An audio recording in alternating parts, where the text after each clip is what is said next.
Hey guys, this is Dan the GM welcoming you to What's the Dice, episode 26. So for 26 episodes, we have been hearing the story of our adventuring party. They don't have a group name. They are the Holy City Heroes, HCH. You know, maybe I should ask them what I should call them. Nah, they'll figure it out. But if you haven't already joined us, you should join us on Discord. Hang out with us, chit-chat with us, ask us some questions, or even better, join us on Patreon. Or whatever you want to do. I'm not going to twist your arm, because I can't get to you. I am just a voice in the airwaves, lost in the darkness, hiding behind a shield. The GM shield. Thou shalt not see my notes. Ha ha ha ha ha. Well, enough of that. On to today's episode.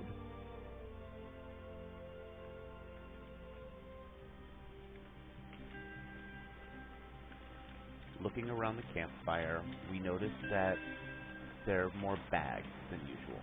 They have been tied with a shimmering string.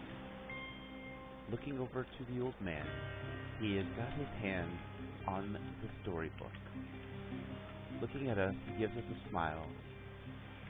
Well, friends, our adventuring party have once again split up. Clyde and Rune head to the noble section, where Kalila and Disibulus enter the belly of the city. Now, in the Undercity, there's one thing that Sir Reginald had told them. That is where all of the evil goes. Evil gods and goddesses are worshipped in fervor. People are sacrificed as long as they agree. What mayhem, what darkness must Kalila and Disibulus deal with? And on the other side, what lies will the nobles tell Clyde? For you can only trust the noble as far as the paladin can throw them. And depending on the paladin, that's not very far. Sit back, me friends. Let me tell you the tale. Let's roll. Let's go Defibulus and Clyde. Just give me a straight roll on a d20 to see who we're going to follow first. I'm sad I just wasted a nat 20 for that. Yay, I got a 14. So we're going to follow Defibulus. At the bottom of the long steps, you see the layout of the Undercity. Unlike the Holy City above ground, the only walls you see are the ones holding back the solid stone walls, or the solid stone caving. Everything is stretched out, still in that circular pattern, but it is more speckled with small temples throughout. Though these people worship evil gods, you couldn't tell by looking. You do see drow and rat folk and other underdark people walking around, shopping, living their lives. But there's just this sense of danger that comes with this area. There are guards here that do carry torches, that do keep the laws of the land itself. What would you like to do? You know, this place doesn't all look that bad. I tend to agree. Now, where would we even start looking? What are we looking for specifically down here? I'm looking for a forger, someone who does forgeries, so... I have no clue. Alright, why don't we just look around for a bit and see if we can blend in and listen to how people acquire information down here. Sounds reasonable.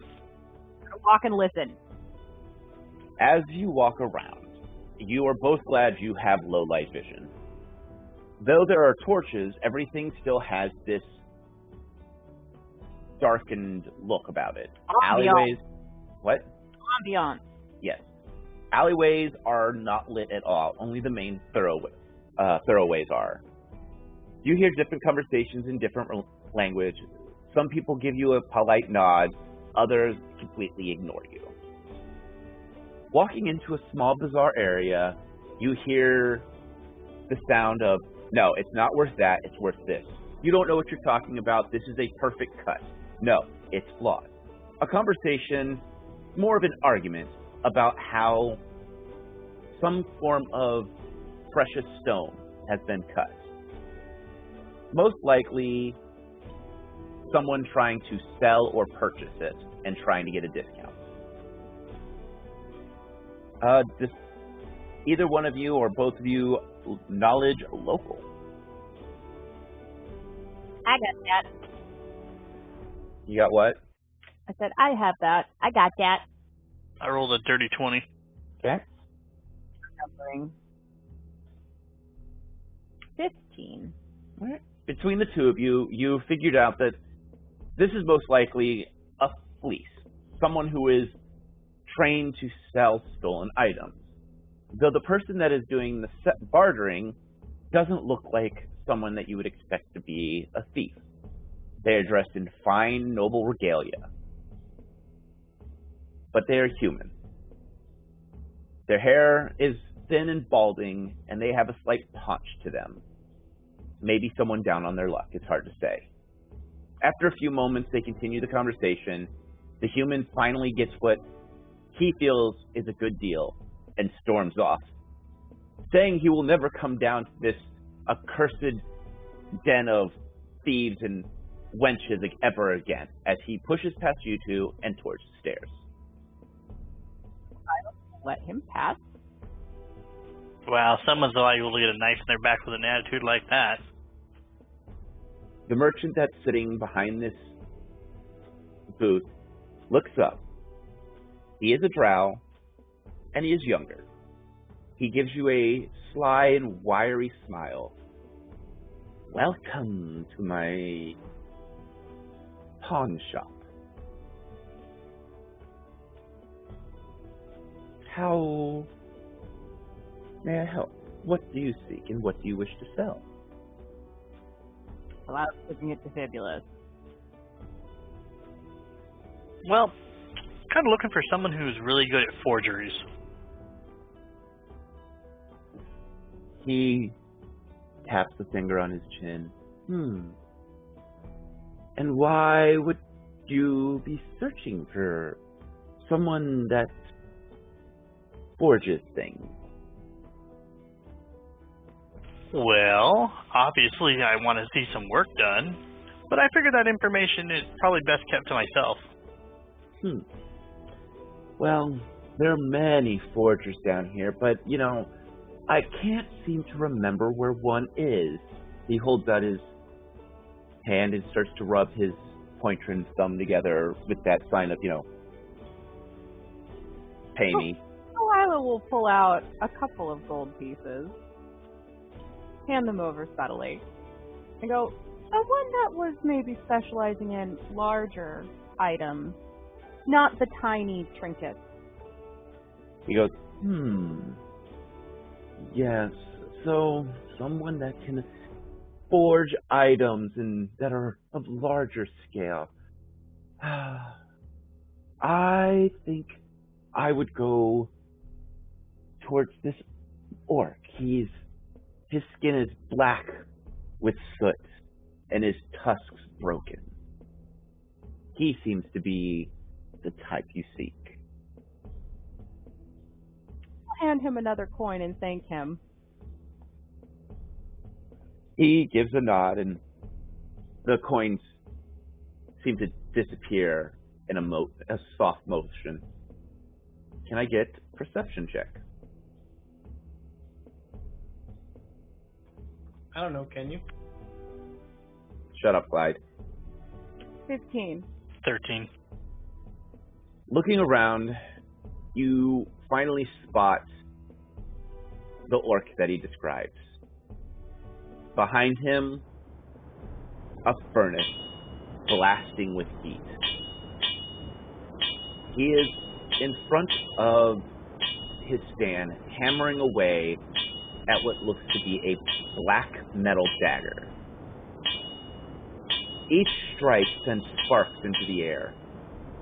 As you approach, he dunks the glowing metal into the liquid, sending out a hiss and steam.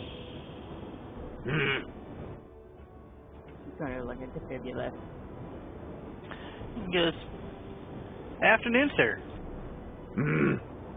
We were told that we could procure some high-grade forgery work from you." He raises an eyebrow. Looking around,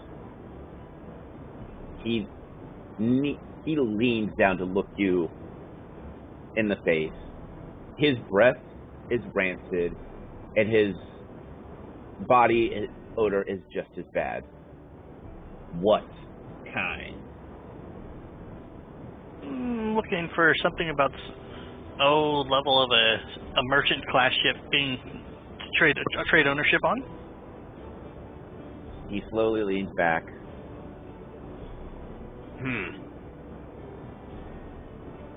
He hands you a small bell, and he gives a head nod towards an alleyway.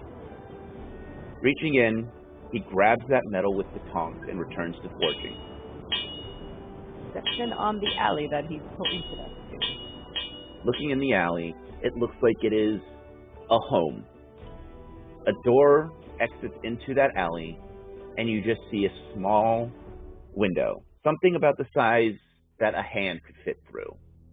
On the door, there are cast iron bracings and a small eye slit hole about, eye level for about an elf or a catfolk. All right, Kalila will look at Defibulous and start walking that way, unless he says anything. Defibulous will follow, kind of looking at the little bell that he did give us the bell, right? Yep. Yeah, I'm looking at the little bell that we were given. It's a very ornate looking little bell. Scried onto the metal is a quill. As you continue to investigate it, you notice that there's no, I forget what it's called, the thing that actually makes it bell. Chime, whatever. There's no dangly bit. I was going to say, the little dangly piece. No one knows the vocabulary. English hard. Walking into the alley, you can see that the roofing is done in a way to block light from coming from the top, meaning that there's only two ways in this alley, which are the two alley entrances, making it easy for either an ambush or for safety. All right, good to know. As you approach the door, all is still, all is quiet. You can still hear the hammering of the forge from the orc in the distance. Well, we're either going to get jumped or this will work. Agreed. If we're in the right spot, Defibulous will, despite the bell missing its dangly piece, will shake it. Nothing happens. No chime, no bell. Just gonna look at the door, see if there's maybe some obvious place to put it or something like that. It does look like there's some metal studding that sticks out quite a distance, probably about 3 inches, giving it this very intimidating, solid look. Does it look like the bell could hang from there? It looks like you could probably hit the bell on it and it would chime it. Give it a try. As you do, the eye slit opens up with a quick. Inside, you see two orbs. Well, two. Defibulous would recognize them as goggles. Okay. They are red and glowing. Behind them, you see a set of eyes. Staring at you expectantly, they look at you, waiting for you to speak. Oh, by the way, the part of the bell we're talking about is the clapper. Okay, good to know. Still look at Defibulous. So we were We were sent over here looking for some forgery work. The language is something you don't recognize. After a moment and you don't respond, they speak common. It is a woman's voice, and it is soft, barely above a whisper. What are you looking for? Where is Clyde? Right. Clyde is probably flirting with random priest number 5. Now, were we here to get information over You're trying to find out. if there was the forgery, Right. not to get a forgery? Right.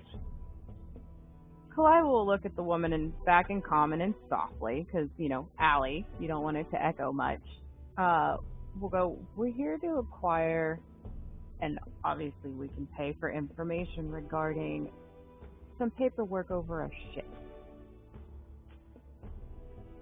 You can see her eyes or her head turns left and right as if she's looking around inside. Who sent you? The trail that we followed went through an orc and a shopkeep. We sent ourselves. Roll a diplomacy. Both of us or just her? You can assist.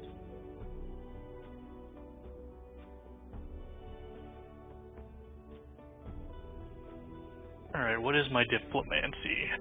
14. I rolled a 15. The eye slit closes quickly.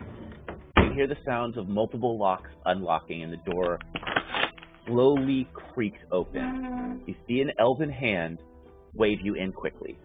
He will quickly come in. The previous will follow. As the door shuts, the scene slowly shifts. As Clyde walks into the main part of the holy temple, it seems as if Sir Reginald is off. In his stead, another paladin. She is standing in solid gold plate mail, and she is chatting with a few people. Looking up at you, she gives you a slight nod, recognizing that you are a part of the order. Good day, madam. She gives you a bow. She goes, if you are seeking Sir Reginald, he is off on a small job. I hope I am able to be of service. I hope so as well. I am actually seeking information about a boat dispute for a Jag Z. I apologize, I cannot pronounce his last name properly. That is the best way that I would be able to describe him, as a rat folk with a long beard. She nods and she goes, yes, Sir Reginald has been dealing with him quite a bit. We did submit all of his forms to the dockmaster, and everything is currently being looked over through our nobles and our administration. Is there some more information that you wish to bring up? Well, you are aware of the current issue of the land with the possible destruction and of the bone god and his temple that we are looking into. Are you not? Yes, I'm aware of your current standing orders. Yes. Well, the scholar himself has asked us to acquire a boat and use the captain, Jag, to set sail there because he feels that he is the best and most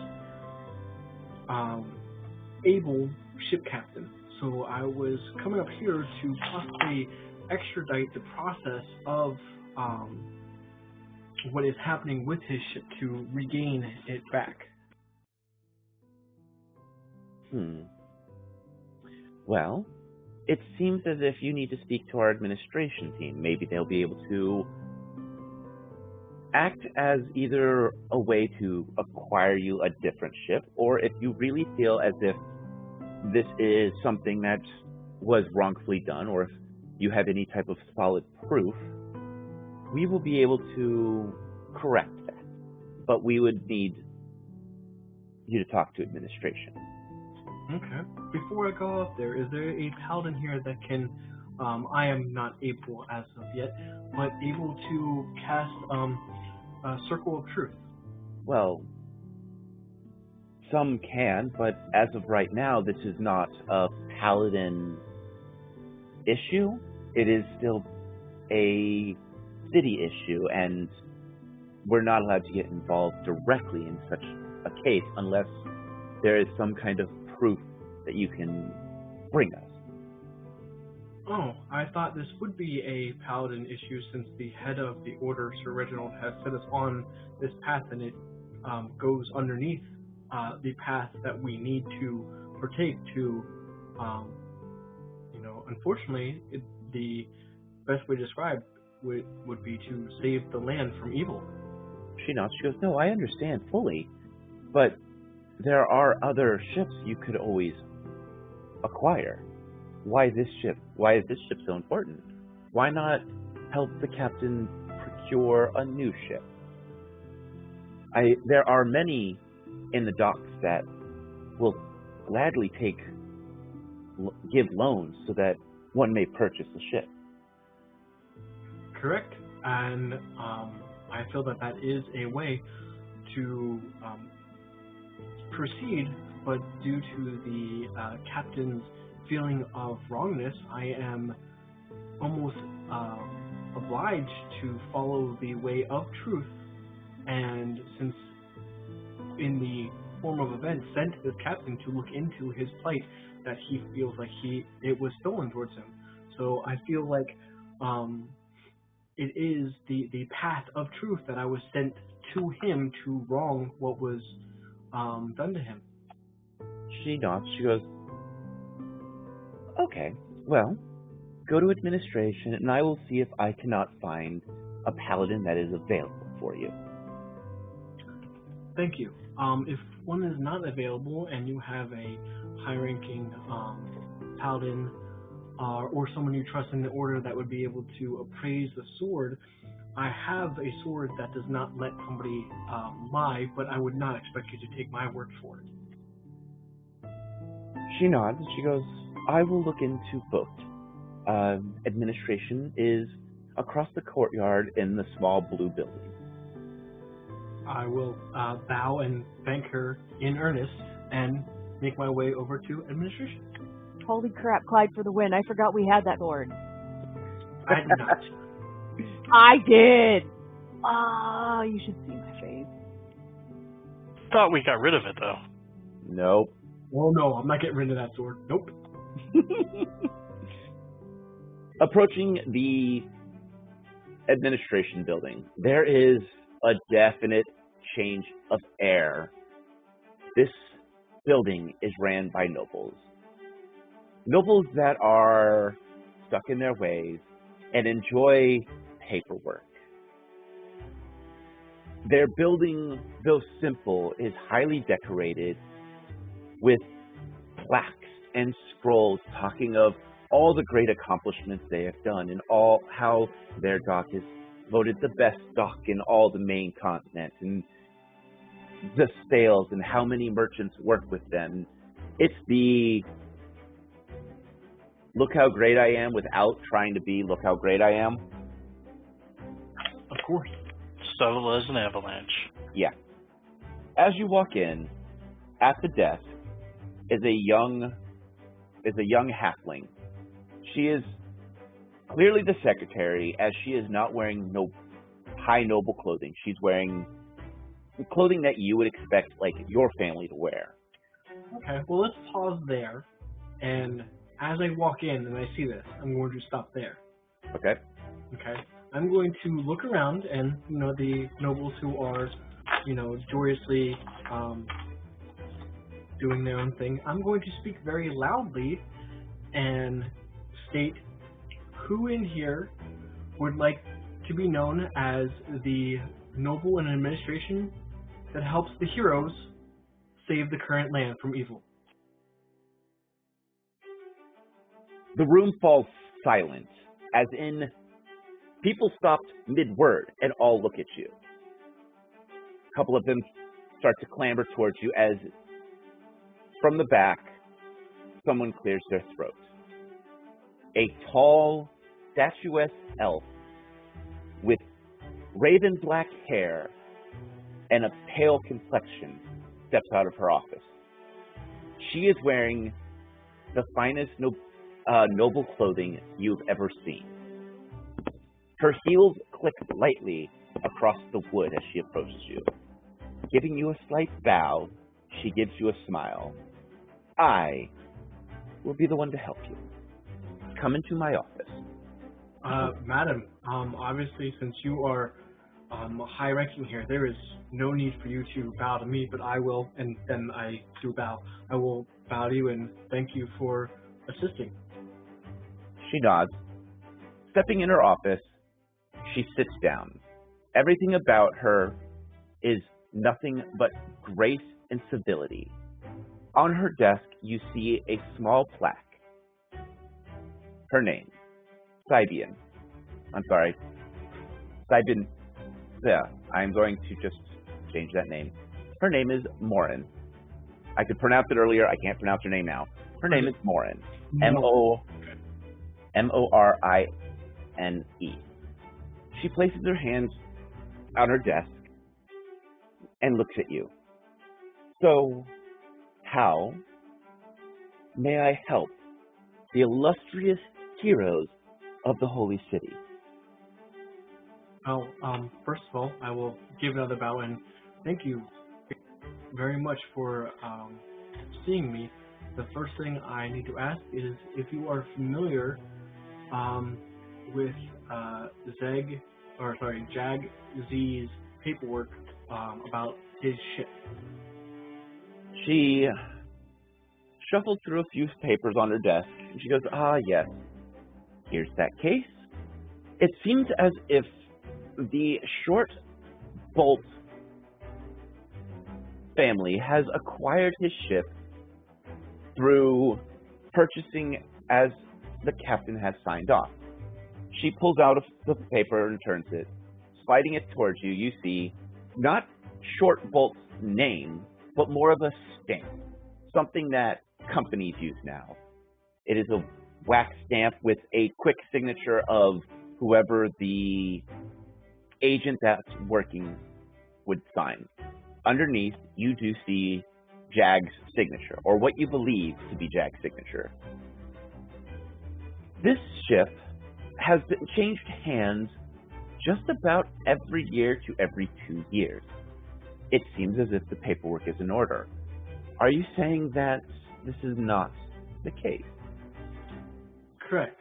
I am saying through my belief and what has been informed to me that this was unfortunately a forgery, and there are several very easy ways that I would like to present to you to possibly rectify this mishap, and then either move forward in the dispute.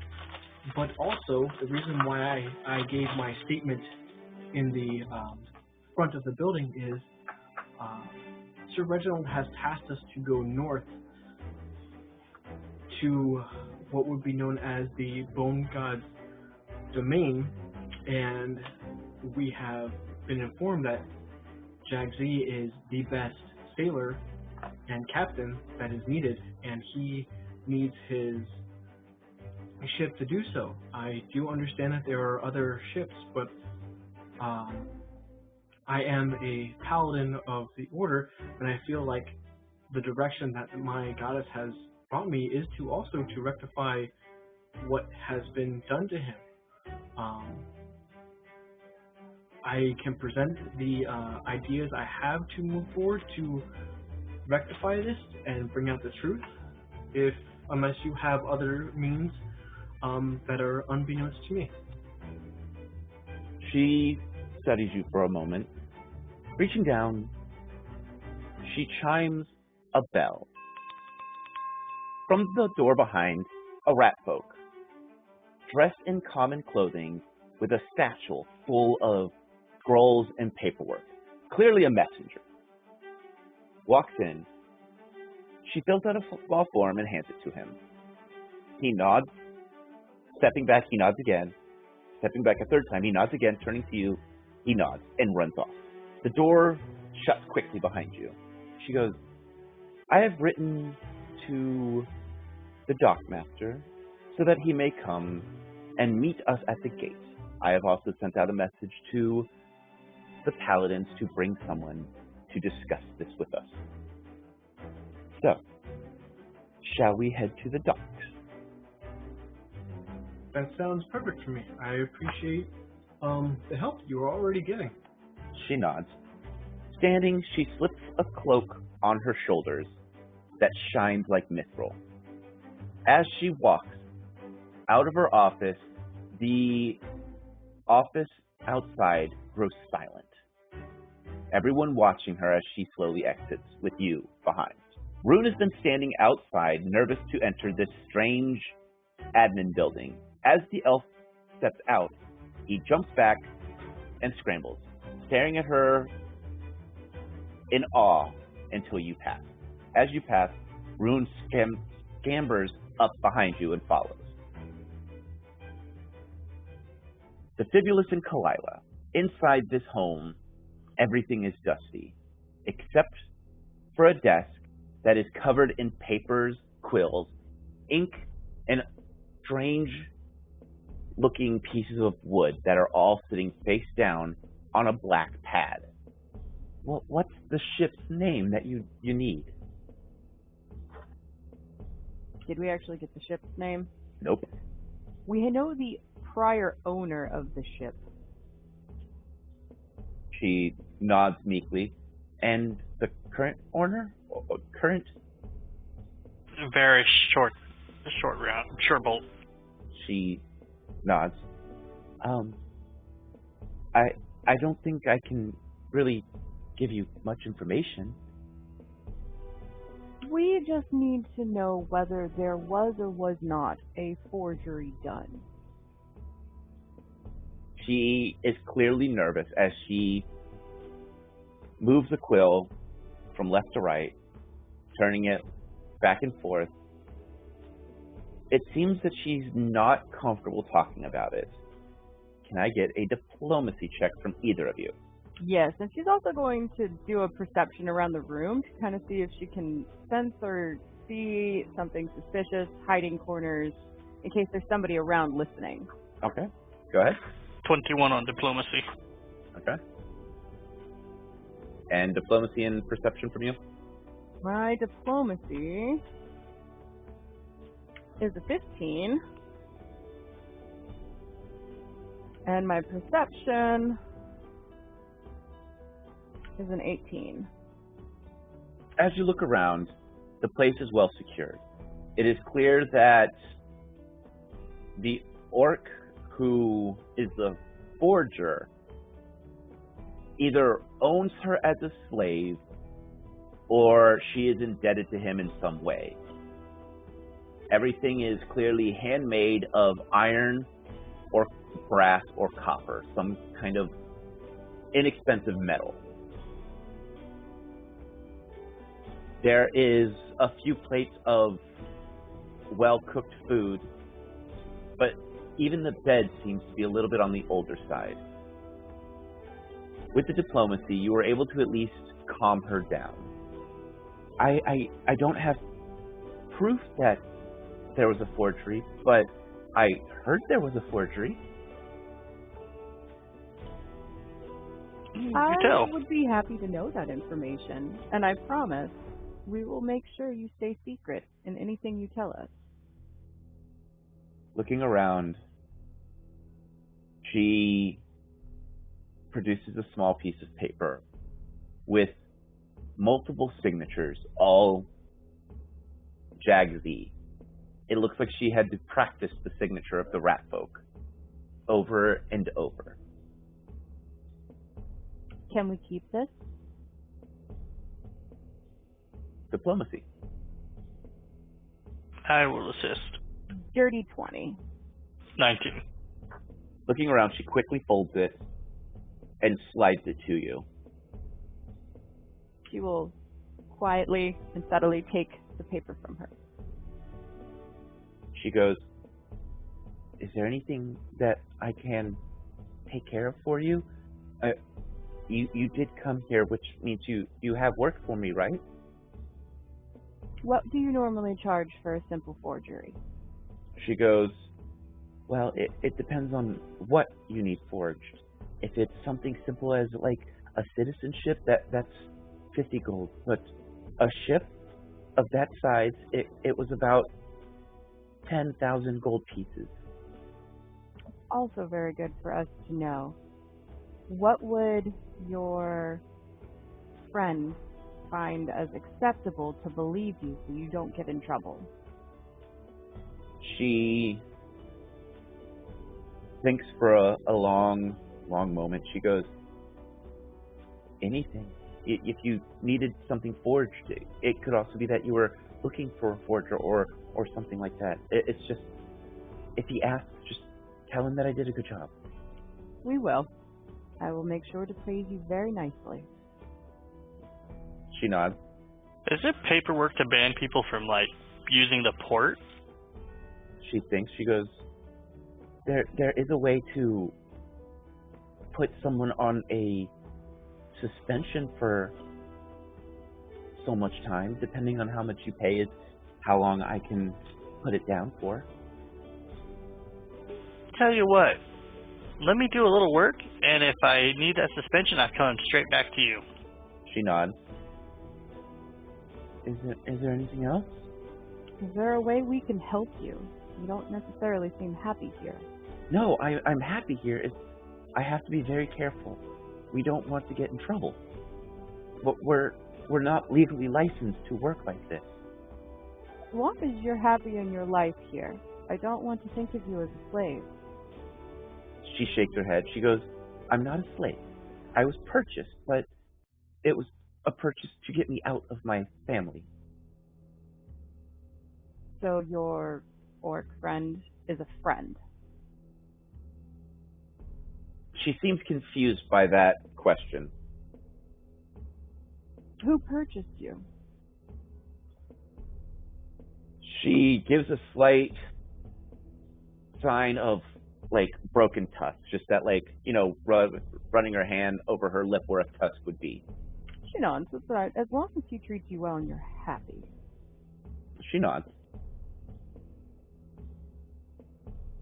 And we will make sure to praise you, and we will possibly return for more work.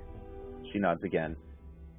Moving to the door, she slides the large hinge out of the large sliding bolt across the door and creaks it open so that you may exit. Kalila will also give her 50 gold, so that way it looks like they did purchase something since they were happy with the quote-unquote work they received. She nods.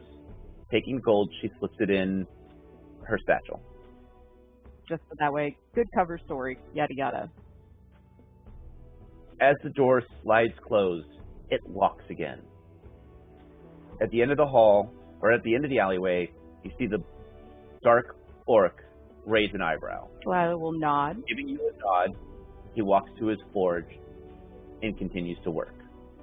Kalila will quietly make their exit out of the Undercity. Defibulus will follow. Defibulus, perception check. 27. Looking around, you notice something strange. Most of these storefronts, you could put lightly, are more a desk with a canopy over it type thing. Like it feels more like an open air market. One of the buildings has a large sign on it. Firearms for sale. Don't use the rest. Use short bolts. Guaranteed to take out your foe in one shot. Defibulus's eyes are going to narrow at that sign, and he's going to start fuming again. Inside, you see several drow with a rifle on their back and a pistol on their hip. They're going about setting up the shop.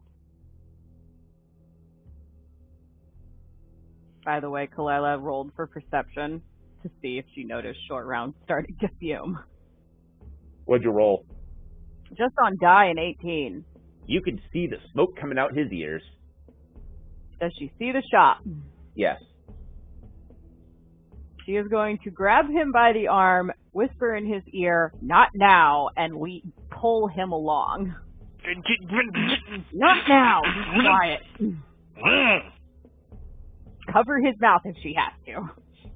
He's going to growl at her, but begrudgingly accept the knowledge of the reality of he needs to leave. Yep, and she's going to get him out in a stealthily way, like to avoid them not seeing them. Well, they are too busy working. They wouldn't have noticed anyway. Good. Outside, there's a bustle at the dock. Heading right there anyways.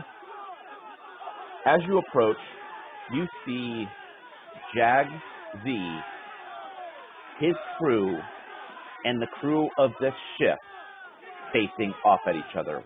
Weapons drawn and clear battle lines drawn in the dock. The dock has been cleared off where there's no civilians around. The guards keep their distance as the other crew seems to have superior weapons. Where Jag's team has mostly daggers and short swords, the other sailors have firearms, longbows, flatchins, tridents, shields, and longswords. They are cursing at each other as the dockmaster approaches with a sigh. Kalila's going to be right up alongside that dockmaster to go talk to Jag. She will put herself there. From the dock entrance, you see a tall elven woman walk out. Clyde right behind her, Rune behind him. A paladin comes up a few moments later, as well as a nobleman. Walking up, the dockmaster steps between the battle lines. "Put your weapons down! I will have those guards open fire if I have to." Jag stares at the dockmaster for a long moment. The dockmaster looks dead at Jag and goes, "I've known you long enough. You know I won't hesitate." Jag begrudgingly sighs and slides his weapon back in its sheath. The other captain, a human, smirks as he continues to move a pepper box in and out of its holster, almost teasing as if he can open fire and not care. On his arm, the short bolt symbol, the dockmaster begins to push the crews back away.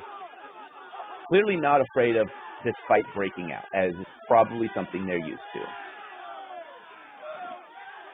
Jag Z turns, and his crew and him walk back to where you found them. What do you want to do? Did I see Clyde? Yes. And there's a tall elven woman in front, just next to him. That seems important. She's going to stand over there. If he was going to find a guard, there's several around. he's going to go up and talk to the... Actually, no, he'll go to the dockmaster first. Dockmaster's clearly pushing the other captain to turn and walk off. Looking at the Disciplus, he goes, "What? Can I talk to you, Mo? Don't tell me you're going to start trouble." Maybe. I need to talk to you privately, sir. Looking around, he sees that everyone is dispersed. All right, come on. He walks over to his podium. All right, what? The short bolt people, I'm pretty sure are not supposed to be trading or operating at all in and out of the city. Last I spoke to the people in the Holy Center and that are in charge of this stuff.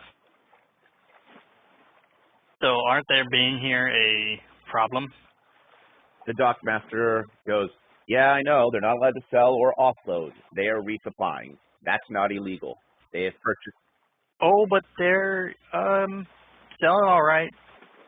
And where are they selling? Undercity. They're not offloading. I've been watching them. Oh, there's some drow with rifles with short bolt stamps on them and gear. Not on my dock. My other dock guys haven't been saying that they're offloading, so that tells me they ain't offloading. So if they're getting supplies in, it ain't through my dock.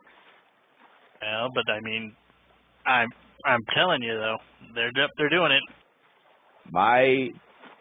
I take care of the dock. If it ain't on the dock, I ain't got anything I can do. Defibrius will begrudgingly growl and acknowledge that. Are you returning to the team? Yeah. Rune is standing behind Clyde, watching everything go down. The elven woman is talking to the paladin and is explaining the situation. The paladin nods and goes, well, there is a chance that he can resist the spell. Okay. I had spoken with a paladin to see if there was a high appraisal because I have a weapon that does not allow that to happen. And goes, all right. I do take care of appraisals. I will present to him the Sword? blade or buffoon sword. Sorry. Okay. Looking at the buffoon sword, he goes, and I'm assuming you want us to give this to the other captain to ensure that he is telling the truth. You don't have to give it to him. I can hold it, and he can hold it as well, or touch it as well, because it does not say he needs to be in sole possession of it, and I don't mind always telling the truth. The paladin stares at the sword for a long moment, clearly more trying to figure out if this is legal, I guess is the way we want to... Well, let me ask you this. I believe you're asking for him to see if the paper... No, I was asking for Jag to put a hand on it and say, did you sell your ship? Because if he says no, and he's not lying, then there's no way that his signature is on the paper. Automatically proving a forgery. Correct. We also have our papers too. Yes, we also found out some information. We haven't had time to gather back up, but I do have evidence of some forgery work being done. So all Z would have to do is put his hand on it. We ask him, did you sell? And being very specific in describing the ship that is, a note. And when he says no, and it does not, obviously, because he cannot tell a lie, that would deduce that it was a forgery. The paladin looks at the elf, who seems to give a slight nod, but as Kalila mentions the papers, she goes, may I see them? She'll hand the one paper over. Looking it over, she goes, this seems to be Jag's signature. Not quite correct all the signs. I mean, you could see here that the J is just slightly off. Yes, and if you actually looked at the whole sheet, you can see how it improved. Someone was practicing his signature. Hmm. It And where is a little circumstantial, but given where I found it, and it didn't come from Jag, and where did you acquire this? in the Undercity. Mm-hmm. Looking at the paladin shakes his head no, as if there was some kind of unspoken request. Jag walks up, putting his finger in this woman's face, demanding that she do something. She is taken back by this, clearly not used to being spoken to in such a manner. I will insert myself in between Jag and her and speak, kindly but also formally. These things do take time. You have been waiting, and we appreciate that. But please let this take its course, because we do have all of the orders in a row to get you your ship back, but the more you kind of portray yourself as a person of bad character, the more people do not wish to assist. And we are assisting you in every way, shape, and form that we can. Glaring. I know it's very, very frustrating, and I understand that, but me and my party are working with you in every aspect to get this back for you. Jag glares at Clyde. Turning, he walks off. Can I get a perception check from everyone? 19. Okay. 12. 25. Defibulus notices the tall elven woman look across the dock. Taking a deep breath, she nods. Looking down at the paperwork, she goes, I will need to see the ownership form. Looking at the paladin, please tell the dockmaster to retrieve it. If there's an issue, I want them arrested. The paladin stares at her for a moment of the, okay, this is weird, and walks off. A few moments later, the dockmaster approaches with a sealed scroll container. Opening it, he pulls out the form and hands it to her. She stares at it intently for a long moment, looking back and forth from the paperwork that Kalila and Defibulus found, and back at the paperwork. Looking back out across the dock, she nods. This is a forgery. I will procure the correct paperwork, and we will return Jag's ship to him. Do I see if Jag hears this? Him and his crew are arguing about everything. Okay. I will, once again, in a loud voice, state very loudly and very clearly, sorry, I was getting her name. Thank you very much, Morin, for helping the heroes of the city get Jag's ship returned to him and his crew in a very safe and Diplomatic. thank you. I couldn't think of the correct word. You're Diplomatic welcome. way. She stares at you with this, because you're standing right next to her. And I bow to her deeply. She stares at you with this annoyed look because you're basically shouting right next to her. Understanding what you're doing, but still annoyed that you are shouting right next to her. I was going to try not to laugh. I understand that, but it wasn't like in her ear. I turned so I could shout towards. You're still shouting right next to her. I understand. No, that happens. The dockmaster walks off to get the correct paperwork.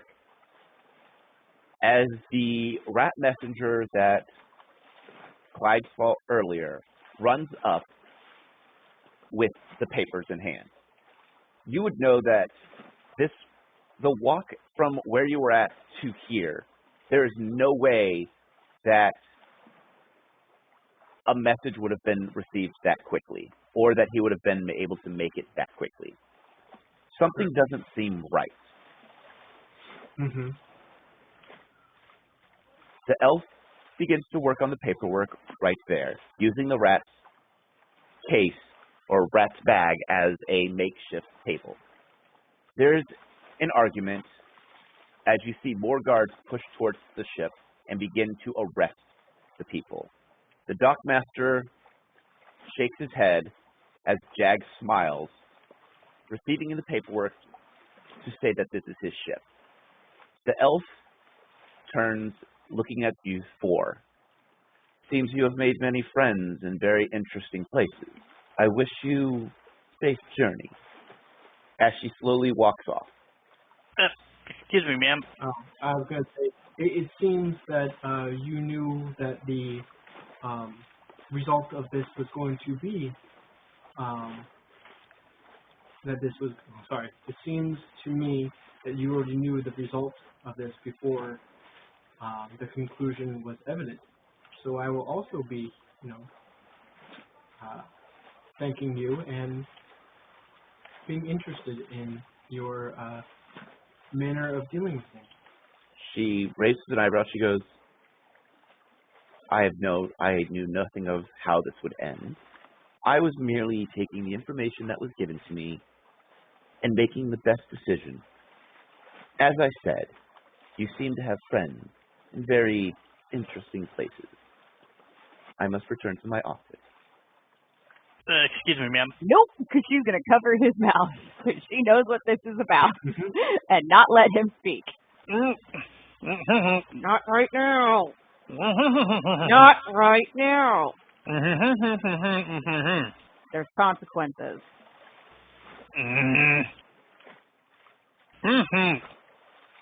Slowly uncover his mouth. I was going to report that my brother is illegally setting up shop here. Yes, I know. Not right now. Why not? Now they I'll can. explain it to you in a minute. Defibrius will sit there and wait for a minute. She's waiting until the elf lady's out of earshot. Oh, she's gone. Like, the minute she says, I have work to do, she walked off. Okay, Defibulus, did you not just see and overhear what Clyde just said? Sorry, I was kind of fuming still. Yes, I know. That's why I made sure you didn't do something stupid. The fact of how quickly she fixed and rectified this and the way she was gazing out upon the ocean, she clearly knew what was going on and was deliberately delaying or not doing anything about this problem. And the fact that she is perplexed at the friends and high places that we have, something's not right with her. All right, what do you suggest? So telling her this problem when there's she could be linked to what's going on, and by saying something to her at this moment, you could risk your own exposure. He's gonna just grumble. You don't want to deal with your brother right now, do you? Do you want him to know we're here? Well, you mean by putting a bullet in his face? Then yeah, happily will deal with him. But he's not here. He sent somebody to buy this ship. It was scam. Yeah, that concerns me that he's buying a big merchant ship. Yes, it's concerning, but if you said something to her, she knows who we are. She tells your brother. And then we can't come back here. Just little brass bolts. Right now, we can't do anything about it. It'll alert your family, and you're still trying to hide from them, right? Like I said, it's all brass bolts. With that, we're calling this episode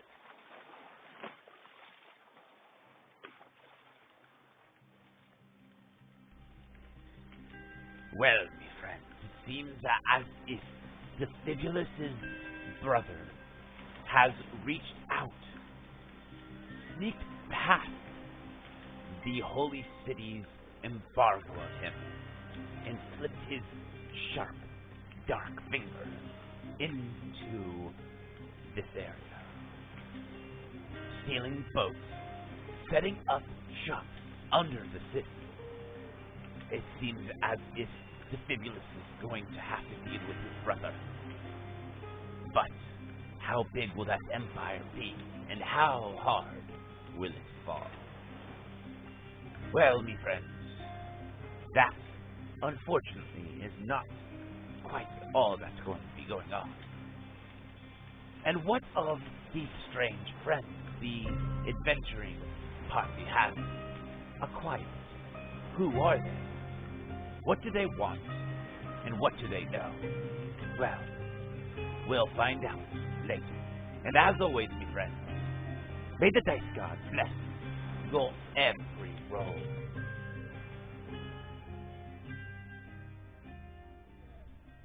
We here at What the Dice would like to thank Paizo for creating Pathfinder, Epidemic Sound for our music, as well as Sirenscape for our sound effects. If you would like to reach out to us, you can do so on Facebook at What the Dice Pod, Twitter at What the Dice Pod, and of course email whatthedicepod@gmail.com. And if you liked our little adventure, please share us with your friends and rate and review us.